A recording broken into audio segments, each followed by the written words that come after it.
Have you ever had one of those days where you just come home after another long and meaningless day of work, surrounded by Karens and Brads who think their title of shift supervisor makes them some kind of a god? You sit down on the couch and turn the TV on, trying to forget the menacing fact that you have to be back there tomorrow. Well, you, my friend, are trapped inside job hell. But don't worry, I'm here to teach you not only how to survive this, but how to move on to greener pastures. So for those of you who have been lucky enough to not be in this situation, or maybe you're wondering if you're currently stuck inside it, this is what job hell essentially is. It could be a toxic work environment.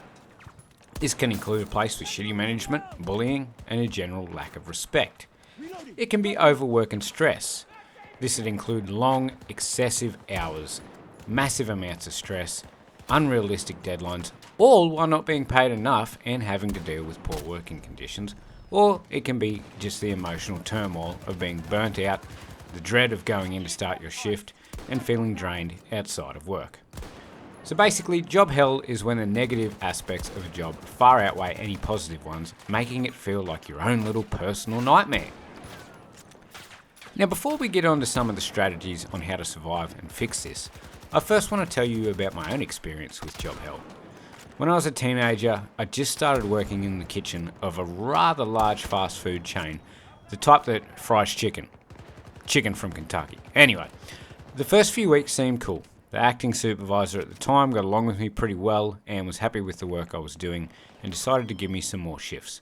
All the co-workers seemed to be friendly enough, and then I still remember the day that I walked through the doors to start my shift, said hello to my co-workers, but something seemed a little bit off that day. The normal supervisor had returned and everybody's mood seemed drained. I didn't realise it then, but now, looking back on this, I was about to be dealing with an absolute dragon of a woman. She was in her early 50s and she'd only ever worked for this fast food store since when she left high school. And God was she on a power trip. I'm talking about fully screaming at workers when chicken wasn't coming up as quickly as she wanted, starving people out of hours just because she didn't like the look of someone, and even going as far as to sack someone because $4 was missing from their till at the end of the shift. Now, I stayed in this job for nearly 8 months before I moved on to better things, and I'm about to hit you with a full guide on how to cope with these hellish types of jobs and not lose your mind. Now, of course, if you're getting anything out of this, I'd please ask you to press that like button down there. Go ahead and subscribe if you're new to the channel. And drop me a comment. Tell me about the time that you've been caught inside a hellish job. Feel free to even click the link to buy me a cup of coffee down below. Even $1 helps. So the first step in this is realizing whether or not you can quit. Do you have a month's worth of funds saved up so you can try and get a job elsewhere? I'm going to say probably not, so let's scratch that and be on to the next thing. First up, detach your identity from this job. It's important to remind yourself this is just what I'm doing, not who I am. You need to remember that you have a family and friends outside of this. And this place is only going to be temporary. It's just a stepping stone and not a life sentence for you. You need to be careful when you pick your battles. Now, I understand and you understand that not everything in this workplace is fair. Well, even life isn't fair, but you really need to save your energy and your battles for when it matters. So even if you need to just shut your mouth and nod and agree, you got to do what you got to do. You're going to want to seek out and find allies. This especially happens if the problem in this workplace is bad upper management.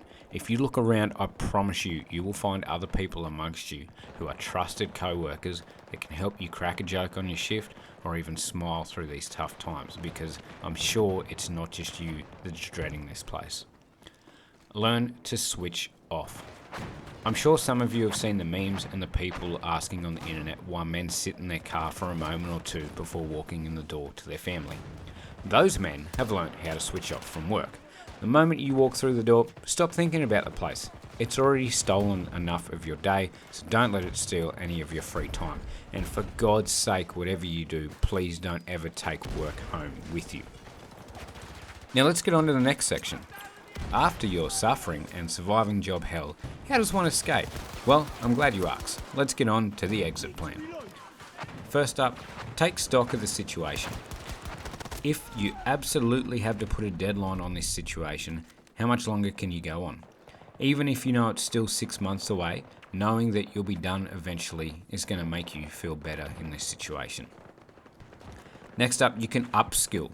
Now, upskilling is where you try and think, what can I get out of this place to help my future opportunities? So maybe you're in a warehouse job and you've got the chance to get a forklift license or a truck license. Take these chances and opportunities where they appear, because once you upskill, you'll be able to move on to a better job quicker. Try and build yourself a financial cushion. Sometimes this is referred to as emergency savings. Now, even if it's only a very small amount that you put away each week, at least if it ever gets completely unbearable and you have to pull the pin on the exit plan sooner than you thought, you're going to have some money up your sleeve to help support yourself. And last but not least, while you're on the search for another job, be sure to document anything that seems wrong around this place. If management are getting abusive or doing practices that are breaking the law, it might save your own ass if you have documents of this in the long run, because you don't want any of this and what Karen and Brad are doing to come back and bite you on the ass. So the bottom line of this is surviving job hell is basically short-term coping with a long-term escape plan. One keeps you sane and the other one is going to keep you hopeful. Alright guys, thanks for going ahead and taking the time out of your day to view this video. Please feel free to like, subscribe and comment, and we will see you in the next one.